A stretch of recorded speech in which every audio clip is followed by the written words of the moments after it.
पंजाब के मोहाली का रहने वाला एक गरीब आदमी अपने परिवार को चलाने के लिए बकरियां पालता है, उन्हें बेचता है, दूध बेचता है उनका। उसके पास एक पालतू कुत्ता भी होता है, वो उसे अपने साथ लेके जाया करता था। लेकिन दोस्तों एक दिन क्या होता है, ये आदमी अचानक से गायब हो जाता है। इसका कुत्ता बकरियों को लेकर घर पहुंच जाता है, लेकिन ये आदमी अपने घर पे नहीं पहुंच पाता। इसकी बीवी और 2 बच्चे इस आदमी को हर जगह ढूंढते हैं, लेकिन ये कहीं पे भी नहीं मिलता। आसपास हर जगह ढूंढ लेते हैं, हर किसी से बात करते हैं जो वहाँ पे उसके साथ रहा करते थे, लेकिन किसी को भी उस आदमी के बारे में कोई जानकारी नहीं थी। इसीलिए पत्नी और दोनों बच्चे क्या करते हैं, सीधे ही जाते हैं थाने और थाने में जाके गुमशुदगी की रिपोर्ट लिखवा देते हैं। पुलिस रिपोर्ट लिख भी लेती है, लेकिन कोई काम नहीं करती। इसके बाद बीवी और दोनों बच्चे क्या करते हैं, जिस जगह पे उसका पति बकरियों को चराने के लिए जाया करता था, जो लास्ट लोकेशन थी, वहाँ पे जाके बीवी और दोनों बच्चे ढूंढ रहे होते हैं। उनके साथ उनका एक पालतू कुत्ता भी था। अब कुत्ता क्या करता है, अपने मालिक को हर जगह ढूंढ रहा होता है। बीवी ढूंढ रही होती है, बच्चे ढूंढ रहे होते हैं, लेकिन मालिक कहीं मिलता नहीं है। लेकिन थोड़ी देर बाद ही उस कुत्ते को अपने मालिक की महक आ जाती है। जैसे ही उसे महक आती है तो वो क्या करता है, अपने मालिक को जगह जगह ढूंढता है, भौंकने लगता है। अब एक जगह पे वो खोदने लगता है, वहाँ पे महक भर जाती है। इसीलिए वो कुत्ता क्या करता है, अपनी मालकिन के पास जाता है, उसकी साड़ी को खींचने लगता है। अब मालकिन सोचती है कि इसे हुआ क्या, लेकिन कुछ ऐसा अंदेशा लग रहा था कि शायद इस कुत्ते को कुछ पता है। इसीलिए मालकिन क्या करती है, उस कुत्ते के साथ चली जाती है। थोड़ी दूरी पे जाता है, ये कुत्ता ज़मीन में खोदता है। थोड़ी देर खोदने के बाद वहीं पे बैठ जाता है और ज़ोर ज़ोर से भौंकता है। अब जब ये कुत्ता जो है ज़ोर ज़ोर से भौंकता है, तो मालकिन आसपास के लोगों को बुलाती है और बताती है कि इस कुत्ते ने जो है यहाँ पे गड्ढा खोदा है, अब यहाँ पे बैठ गया है, भौंकने लग रहा है। इसके बाद में पुलिस को बुलाया जाता है, पुलिस आती है, गड्ढा खुदवाया जाता है। और जब गड्ढे को खुदवाया जाता है तो उसके अंदर से दोस्तों उस कुत्ते के मालिक की लाश निकलती है। लेकिन जब लाश निकलती है तो उसकी धड़ के ऊपर उसकी गर्दन नहीं होती, यानी कि सर कटी लाश थी। अब उस आदमी की सर जो है, उसकी गर्दन जो है वो कहाँ गई, यही बात थी और यही ढूंढना था। और आखिर इस गरीब आदमी को किसने मारा, क्यों मारा, इसकी किससे क्या दुश्मनी रही होगी, आज की कहानी इसी गरीब आदमी के ऊपर है कि आखिर इसे किसने मारा, क्यों मारा। दोस्तों ये एक ब्लाइंड मर्डर था, लेकिन पुलिस ने बड़ी ही चतुराई से इस केस का खुलासा किया। दोस्तों कहानी शुरू करूंगा उससे पहले मैं बस आपसे यही कहना चाहूँगा कि अगर आप मेरे चैनल पे नए हैं तो चैनल को जल्दी से सब्सक्राइब कर दीजिएगा, ताकि रोजाना रात को 8 बजे मैं आपके लिए एक सच्ची घटना की कहानी लेकर आ सकूँ। नमस्कार दोस्तों, मैं गौरव शर्मा और आप देख रहे हैं गौरव शर्मा सफ़र। दोस्तों आज की जो सच्ची घटना मैं आपको सुनाने जा रहा हूँ, ये सच्ची घटना शुरू होती है पंजाब प्रदेश के मोहाली शहर से। और मोहाली का ही एक थाना लगता है, थाना मुल्लापुर। और मुल्लापुर थाना क्षेत्र के अंतर्गत एक गांव आता है जिसका नाम है नगर। नगर गांव के ही रहने वाले एक व्यक्ति हैं जिनका नाम है सुच्चा सिंह, उम्र 40 साल के आसपास। सुच्चा सिंह के परिवार में उनकी बीवी है और 2 बेटे हैं। सुच्चा सिंह अपने परिवार को चलाने के लिए बकरियां पालते हैं, बकरियों की खरीद फरोख्त भी करते हैं, यानी कि वो खरीदते हैं और बेचते हैं, बकरी का दूध भी बेचते हैं। इनके पास एक पालतू कुत्ता भी है। सुच्चा सिंह रोजाना सुबह ही निकल जाते हैं बकरियों को चराने के लिए और शाम को वापस आते हैं। उनके साथ उनका कुत्ता रॉकी भी जाता है। रॉकी जो है बकरियों की देखभाल करता है। रोजाना का सा उनका यही काम था। तारीख आती है 12 जून 2021। 12 जून 2021 की शाम तकरीबन 7:20 के आसपास का समय था। सुच्चा सिंह अपने बड़े बेटे संदीप को फ़ोन करते हैं और फ़ोन करके बताते हैं कि वो जो है जागीर सिंह के घर पे जा रहे हैं। जागीर सिंह के घर पे कोई काम है, उस काम को निपटा के वो घर पे वापस आ जाएंगे। और जो उनका कुत्ता है रॉकी जो है बकरियों को लेके घर पे पहुंच जाएगा, तो ऐसा करना, बकरियों को बांध देना। बेटा संदीप कहता है कि ठीक है, आप काम करके आ जाइए, हम बकरियों को बांध देंगे। अब दोस्तों शाम को तकरीबन 7:30 बजे के आसपास फ़ोन किया गया था, लेकिन 7:30 के बाद 8:30, 9:30, 10:30, 11:30 बज जाते हैं, लेकिन सुच्चा सिंह जो है घर पे नहीं आता। उसके फ़ोन पे नंबर पे ट्राई किया जाता है, उसका मोबाइल स्विच ऑफ होता है। परिवार वाले बड़े परेशान होते हैं। इसीलिए परिवार वाले क्या करते हैं, सीधे ही जागीर के घर पे पहुंच जाते हैं। उससे पूछते हैं कि जो सुच्चा सिंह है उसके घर पे काम करने आया था, कहाँ गया वो।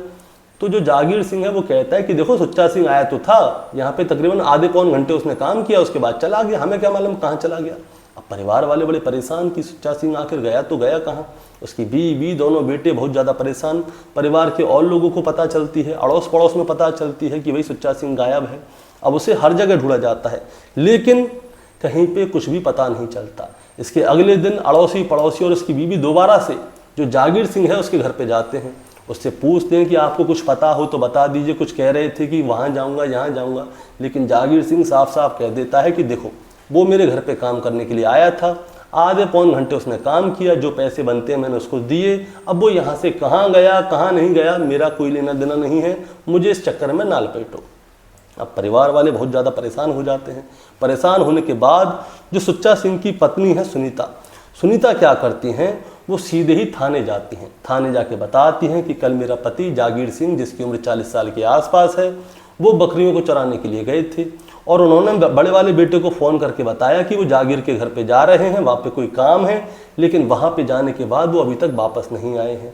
आप जागीर सिंह से जाके ज़रा पूछताछ कीजिए कि मेरा पति गया तो गया कहाँ, मेरा पति कल से अब तक घर पे वापस नहीं आया और ऐसा कभी नहीं हुआ कि मेरा पति कहीं जाए और मुझे बिना बताए जाए। अब मोबाइल भी स्विच ऑफ है, आप साहब कैसे भी करके मेरे पति को ढूंढ दीजिए।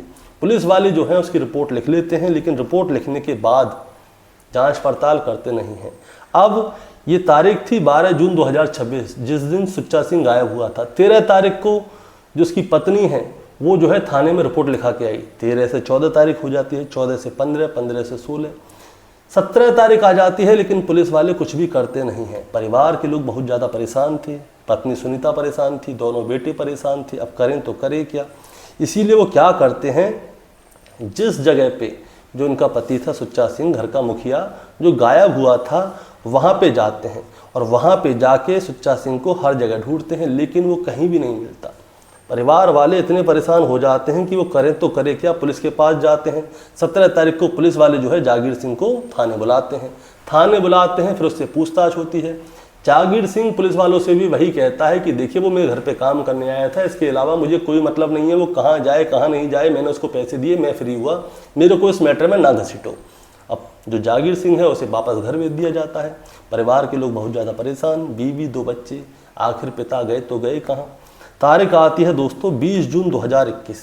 20 जून 2021 को जो सुनीता है सुच्चा सिंह की बीवी और उसके दोनों बेटे, वो क्या करते हैं, जिस जगह पे सुच्चा सिंह अपनी बकरियों को चराने के लिए जाता था उस जगह पे जाते हैं और उनके साथ उस समय पे उनका पालतू कुत्ता रॉकी भी होता है। रॉकी देसी नस्ल का कुत्ता है दोस्तों।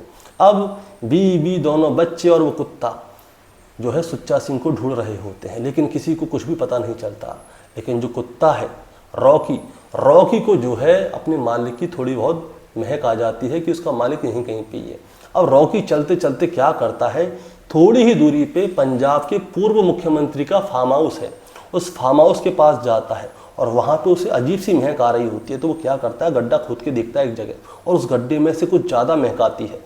इसीलिए रॉकी क्या करता है, सीधे ही अपनी मालकिन के पास जाता है, वहाँ पे जोर जोर से भौंकने लगता है। मालकिन कुछ समझ नहीं पाती। इसके बाद रॉकी जो है अपनी मालकिन की साड़ी को खींचने लगता है। जैसे फिल्मों में दिखाते हैं ना कि कुत्ता कुछ बताना चाहता है, ऐसे ही रॉकी भी चाह रहा था। वो बार बार अपनी मालकिन की साड़ी को खींचता है। मालकिन शुरुआत में तो कुछ समझ नहीं पा रही थी, लेकिन उसके जो 2 बेटे थे वो कहते हैं कि शायद ये कुछ बता रहा हो, ये कहाँ ले जा रहा है, लेकिन इसके साथ चलो।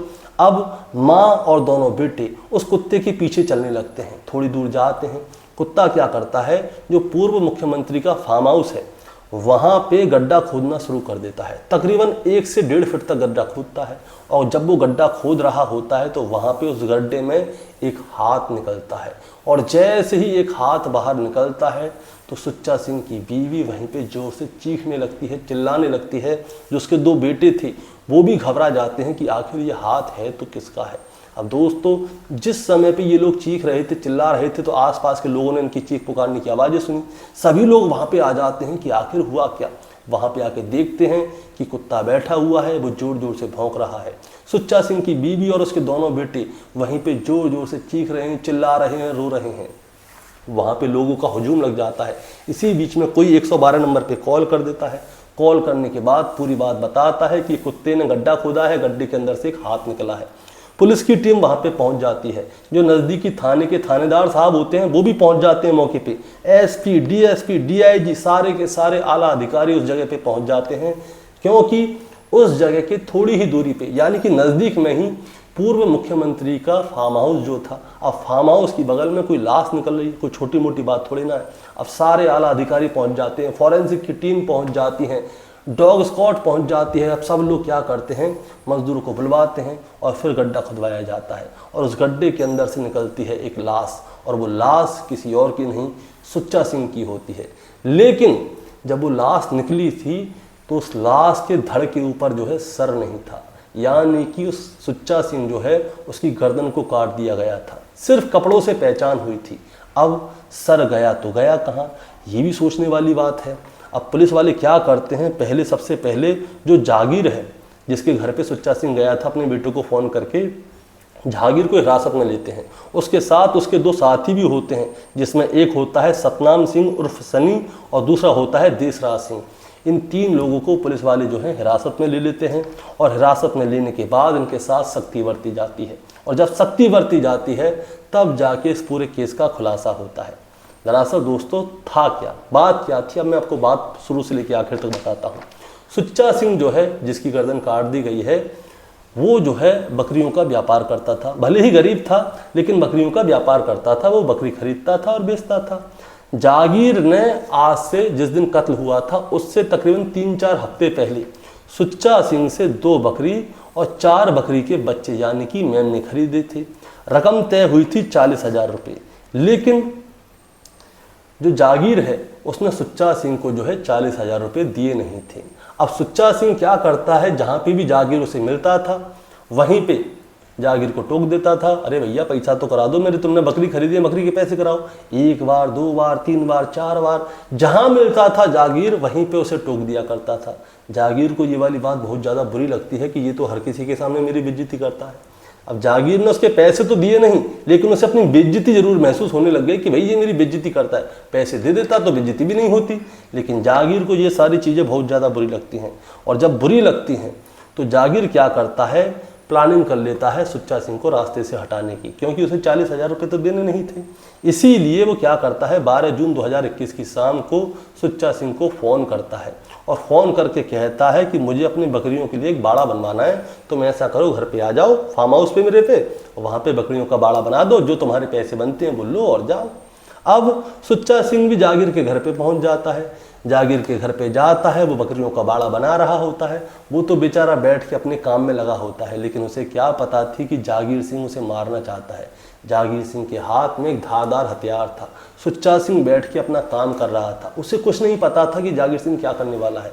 जागीर सिंह पीछे से अचानक से आता है और सुच्चा सिंह की गर्दन पे जोर से झटका मारता है, जैसे कि किसी जानवर की गर्दन काट देते ना एक झटके में, इस तरह से सुच्चा सिंह की गर्दन एक ही बार में उसके धड़ से अलग हो जाती है। ना वो चीख पाता है, ना चिल्ला पाता है, वो कुछ भी नहीं कर पाता। इसके बाद वो क्या करता है, जो सुच्चा सिंह है उसके शरीर को लेके जाता है मुख्यमंत्री के फार्म हाउस के पास, जो पूर्व मुख्यमंत्री हैं उनके फार्म हाउस के पास जाता है, गड्ढा खोदता है, वहाँ पे दफना देता है। और जो उसका गर्दन थी यानी कि उसका सर था, उसे उससे थोड़ी दूर ले जाके दफना दिया जाता है। अब दोस्तों पुलिस वाले क्या करते हैं, पुलिस वाले उससे पूछते हैं कि जो सुच्चा सिंह का सर है वो कहाँ है, हमें वो भी दिलवाओ। अब जागीर सिंह उन्हें लेके जाता है, गड्ढा खुदवाया जाता है, फिर सर भी मिलता है। सर और धड़ दोनों मिल चुके हैं। इसके बाद जो लाश मिली है, सर और धड़, सर का और धड़ का डीएनए लिया जाता है। सुच्चा सिंह के परिवार वालों से डीएनए टेस्ट किया जाता है, मैच करवाया जाता है कि ये लाश सुच्चा सिंह की है या नहीं है। इसके बाद कंफर्म हो जाता है कि ये लाश किसी और की नहीं, सुच्चा सिंह की है, चाहे धड़ हो या सर हो। इसके बाद जागीर सिंह और उसके दोनों साथियों को गिरफ्तार कर लिया जाता है। इनके ऊपर केस चलता है और केस चलते चलते पूरे 5 साल बीत जाते हैं। दरअसल दोस्तों ये जो मामला है 12 जून 2021 का है और अब आ गई है 2026 में 17 जुलाई 2026 को सुच्चा सिंह को जो है आरोपी साबित कर दिया गया था। उसमें कोर्ट में आरोपी साबित कर दिया गया और उसके बाद 22 जून 2026 को अदालत ने जो है जो मुख्य आरोपी है जागीर सिंह को जो है उम्र कैद की सज़ा सुनाई। उम्र कैद की सज़ा के साथ साथ 1 लाख रुपए का जो है इसके ऊपर दंड लगाया और जो दंड जो है जुर्माना 1 लाख रुपए सुच्चा सिंह के परिवार वालों को दिए जाएंगे। तय समय था, इस समय के अंदर जो जागीर है सुच्चा सिंह के परिवार वालों को 1 लाख रुपए देगा। अगर वो देरी करता है तो उसकी उम्र कैद में 6 महीने की सज़ा और बढ़ जाएगी। और दोस्तों जागीर जो था उसे तो उम्र कैद की सज़ा मिल गई, लेकिन जो उसके 2 साथी थे पुलिस वालों ने जिनको गिरफ्तार किया था उन लोगों के खिलाफ कोई भी सबूत नहीं मिला। अब उन लोगों के खिलाफ कोई सबूत नहीं मिला तो उनको बाइज्जत बरी कर दिया गया। दोस्तों, जागीर को उम्र कैद की सज़ा तो मिल गई है, लेकिन इस कहानी को सुनाने का मतलब आपको परेशान करना या विचलित करना बिल्कुल नहीं है। बस आपको बताना है और जताना है। बताना जताना ये है कि जिस समय पे जो जज साहब हैं जागीर को उम्र कैद की सज़ा सुना रहे थे, उस समय पे जागीर सिंह जो है जज साहब के सामने रो पड़ा। वो कहता है कि साहब, मेरी उम्र 67 साल हो गई है, मैं ज़्यादातर समय बीमार रहता हूँ, मेरे घर में मेरी बीवी है, बीवी भी अक्सर बीमार रहती है और मैं ही उसका ख्याल रखता हूँ। मेरे बच्चे हैं वो बड़े हो गए हैं और वो लोग जो है हमसे अलग रहते हैं, वो हमसे कोई मतलब भी नहीं रखते। मैं जेल में रहूँगा तो मेरी बीवी का देख रेख कौन करेगा? वो तो बेचारी बीमारी के कारण ही मर जाएगी और वो मेरा ख्याल रखती है, मैं यहाँ पे बीमारी के कारण मर जाऊँगा। दोस्तों, जिस समय पे जागीर ने सुच्चा सिंह की गर्दन काटी थी, तब उसे ये ख्याल नहीं आया कि सुच्चा सिंह के घर पे उसकी बीवी है, 2 बेटे हैं, उनका क्या होगा। आज खुद को उम्र कैद की जब सज़ा सुनाई गई, तब जाके उसे अपनी बीवी और अपने बारे में ख्याल आया कि देखो, मैं तो बीमार हूँ, मेरी बीवी मेरा ख्याल रखती है, मैं उसका ख्याल रखता हूँ। 67 उम्र है। उस समय पे जब सुच्चा सिंह की गर्दन काटी थी, उस समय पे भी ये वाली बात सोच लेता कि कल को मेरे साथ कुछ होगा तो मेरे को देखने वाला कौन है? मेरी बीवी है, मेरे बच्चे हैं। अब मैं जेल में जाऊँगा तो कौन इन्हें देखेगा? ये सारी चीज़ देख सकता था ना। तब उसने कुछ नहीं सोचा। जिसके साथ बीतती है वही जानता है और वही रोता है और उसी को दर्द होता है। दोस्तों, पुलिस ने इस केस का खुलासा किस तरह से किया? अगर कुत्ता रॉकी अपने मालिक की बॉडी को ना निकाल पाता, उसको महक नहीं आती, उसकी बीवी और 2 बच्चे, सुच्चा सिंह की बीवी और उसके 2 बच्चे सुच्चा सिंह को ढूंढने के लिए मौके पर नहीं जाते, तो शायद इस केस के खुलासे में थोड़ा ज़्यादा समय लग जाता। और हो सकता है कि समय लगता नहीं, लेकिन आखिरकार जो देसी नस्ल का कुत्ता है वो वफादार निकला। उसके बारे में अखबारों में लिख के भी आया कि देखिए, कुत्ते ने आखिरकार अपनी वफादारी साबित कर दी। दोस्तों, आपका क्या कहना है इस कहानी के बारे में? आप ज़रा हमें कमेंट में बताएं।